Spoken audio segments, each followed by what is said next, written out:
this is the reality of what happens when the avoidant returns. Hi, I'm Amy and welcome back to my channel. Welcome if you're new here. I'm a certified attachment style coach and I help anxious attachers break the cycle of avoidant and emotionally unavailable partners so that you can really thrive in your independence and prevent future heartbreak. And before I start the video, I do have a 6-week self-study course available in my bio.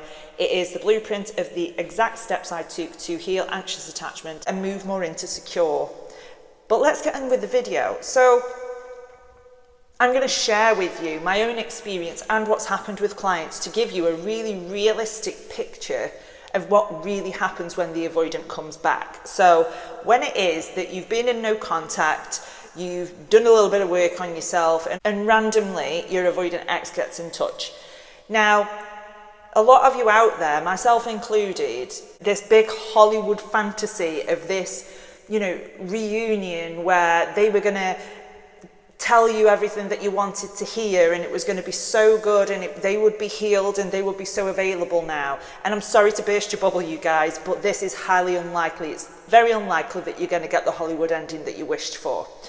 And a lot of people I speak to are a little bit disappointed when their avoidant ex comes back. They feel like it's a massive anticlimax, which it is when you have done the work on yourself. When you haven't done the work on yourself and your avoidant ex texts you, it's almost like, wow, this is great.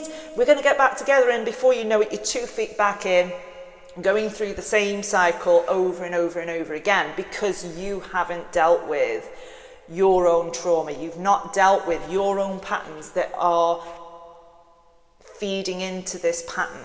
So me, before I'd done any healing work, if my ex got in touch with me, I would be on cloud 9. I would think, even though it was just a hi, how are you, that breadcrumb felt like amazing. It felt like hope. It felt like love. It's like, oh my gosh, everything that I want is going to happen.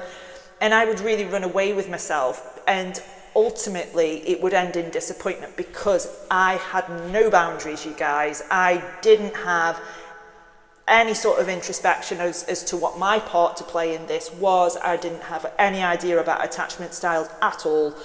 And I would just go back into it just so happy that he'd took me back. But basically, I didn't have any sort of self-worth at the time. I didn't respect myself at all. And I would just jump 2 feet. I would just jump straight back in and repeat the same cycle over and over again. If it is that this text is the headline of your life right now, then that means that you haven't got a lot else going on. So what I find happens when people are sort of in a euphoric state because their ex has asked them how they are, usually it's because they've been in waiting mode for this person for months and months and months. Their life has stood still, the clocks have stopped, and they kind of get into this state where they are just literally waiting for this person to come around.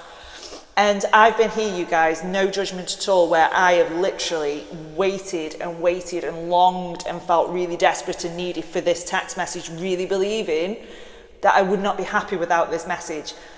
But the difference is to the people that are doing the healing work, and from my experience when I was healing, that euphoric state didn't happen. What it was what I felt personally was more of a anxiety around it because I kind of wanted him to get in touch. I kind of wanted the text. But also, because I'd done some introspection, I really wasn't sure whether the relationship with him was what I wanted. I just hadn't sort of moved myself over the line to hold my boundaries and to really communicate what they were properly and what my needs were properly. So when it was that the opportunity was there to get back together, although yes, I would go in again, I would get back together again, but it wasn't this euphoric firework experience anymore. It was more of a slow burn where I was trying to find my feet because I'd done a little bit of growth. I hadn't moved into secure yet, but I'd started doing my own internal work and started to realize that I was worthy of much more than what that person was offering.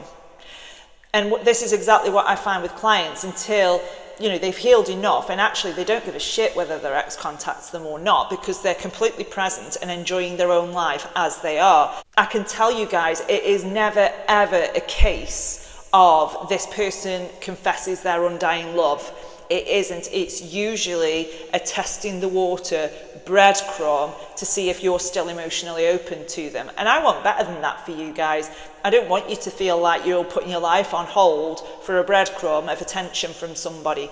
So how is it that we can really start to be present in our own lives and really start to heal, so that your life really isn't revolving around what this person is doing and you're not really attaching your own self-worth to the actions of another person? So the first thing you need to do is establish to yourself right now, establish to yourself right now that you are capable of meeting your own needs. Because when it is that you're ruminating or your mind's going round and round and round trying to think about if or when this person's going to get in touch, really what you're doing is trying to close a loop. You're trying to get closure on something but relying on the other person to do it. And when we're trying to get closure, it's coming from a missing need underneath, which is to feel better or to regulate myself or to feel like I'm good enough, to feel like I'm mattered to this person. So really try to think about what needs this person getting in touch with you would meet. So let's take, for instance, if this person texts me, I would feel like I mattered to them.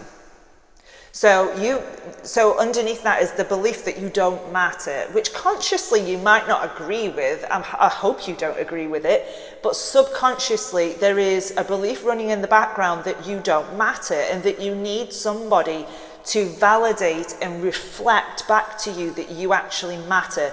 But you're actually going to start validating yourself, because of course you matter. So I want you to think about, where in your life do you matter? You matter to your parents, you matter to your siblings, you matter to your friends, you matter at work. And start to really try to poke a hole in this horrible belief that you've got that you don't matter. Because I can tell you guys, your ex is not better than you. They're not this rare person, they're not this special person that is unattainable. They're not. And what anxious attachers tend to do, because we've got low self-esteem, is that we inflate what our perception of this person is, and we think they're great, we think they're amazing, we think, you know, that they're hung the moon, but we put them on a pedestal where they're up here and we're down here. So we want to try and level that out, because actually you're equal to this person. There isn't anything about you that makes you less than to this person. So what we're going to do is start to poke holes in that little belief that you don't matter and start to prove to yourself, i.e. validate your own belief that you matter.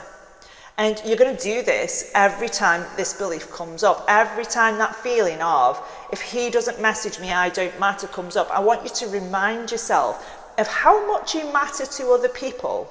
Treat yourself like somebody that matters. Treat yourself with kindness. Treat yourself with grace. It's okay that you are in the throes of a heartbreak and feeling terrible. That's okay. Your feelings matter. Your opinions matter.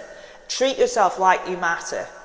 So yes, guys, it is very unlikely that you're going to get a confession of undying love from an avoidant or emotionally unavailable person. But that's okay. The clocks don't have to stop. Your life continues and you will grow from this. You will learn from this. Just practice being present in your life right now. And I hope you enjoyed that video. If you like this content, please consider subscribing to this channel. Leave any stories that you have in the comments below. I do love to read them and respond to them. But I'm Amy, and it's an absolute pleasure to help you improve your self-worth. See you in the next video.